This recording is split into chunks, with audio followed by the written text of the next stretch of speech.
Hi guys, it's Dana with Engadget. I'm here with the HTC Status. This is AT&T's first gingerbread phone, and if you'll recall, this is actually a rebranded version of the HTC Cha-Cha, which we saw many months ago, and it's gone through some different naming schemes in other countries. But here it is the HTC Status, and as you'll see, has this funky shape here. If you look, it's a portrait QWERTY phone, which is pretty rare these days. But if you look in the back, it has sort of this curved back, which, I mean, definitely makes it comfortable enough to hold, but because it's not a phone you would use in landscape mode, it seems a little bit, it seems like a bit of a waste to put in this ergonomic contoured shape here. While we're lingering on the back here, you'll see that the hardware is actually reminiscent of both the HTC Flyer and its cousin, the HTC View 4G, both tablets, in that it has this band, this metallic band here, contrasted with this white material both here and here that's more definitively plastic. It just has this more hollow, plasticky feel to it. As you'll see also, and this was the case on the tablets, back here you've got this 3.5mm headphone jack, and it's got this little bump coming out around the surface here. And it's not exactly unsightly, I just don't know why HTC built the phone that way. But as you can see, you've got the camera and LED flash tucked back there also. And then when you go around the front, you've got that similar color blocking. So you've got the white band continuing down here, but actually most of the front face, including the keys, have that metallic finish. So taking a tour here, you'll find nothing on the front side. You'll find the, you'll find the volume rocker over here. Again, there's the 3.5mm headphone jack and both the combination power lock button. As you'll see up here, you've got this very finely grained speaker strip. And then continuing to this side, it's also pretty clean. So for the most part, the sides of this phone are pretty clean. And moving to the front, you'll see you've got, again, this star of the show almost, this QWERTY keyboard, and it's very comfortable to type on. So I'm going to just jump right in here. You'll see we've got Gingerbread 2.3, but also we've got HTC Sense on top of it.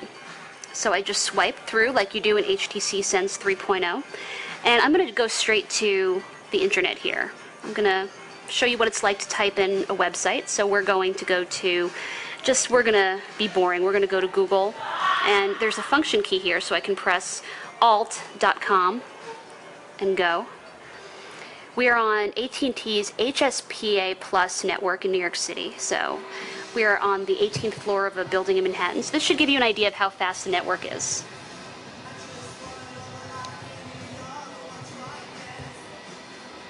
Okay. Here we go. There's a little widget there, which was just kind of annoying. So we're going to load another website, just show you how that works. And one more. I'm going to show you a picture-heavy one. I'm going to show you our site just because there's more pictures to load.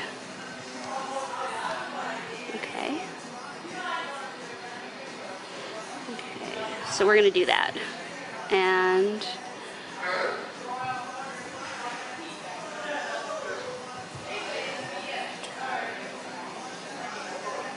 we're going to go.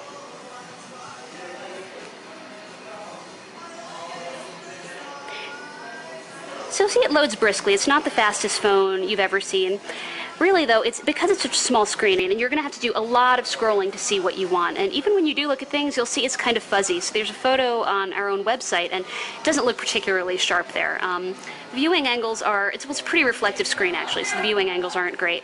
But that's my biggest problem, is the resolution is just not great. So the haptic buttons here will take you back, as they normally would. So lingering a little bit on the software, it is very strange to use HTC Sense on a screen this small, just because even normally the widgets take up a lot of space, but they take up all the space on a screen this size. So I'm going to lock the phone again just to walk you through that process. So here I am, I'm swiping. When I swipe, my finger pretty much flies off the phone. And then you've got these widgets taking up so much of the space that I've got this big widget here. I have to sort of hunt around and peck at things like messages or Facebook. And I really would have preferred this phone to not have any skin over Gingerbread. I think Gingerbread's great, and I think we really could have used the space here. So we've gone over the design, we've gone over the keyboard and just the general speed. The battery's low, but I put it in with a pretty low battery because I just took it out of the box. So I think that pretty much covers everything, but we're taking a review unit home, so you should see our full review pretty soon.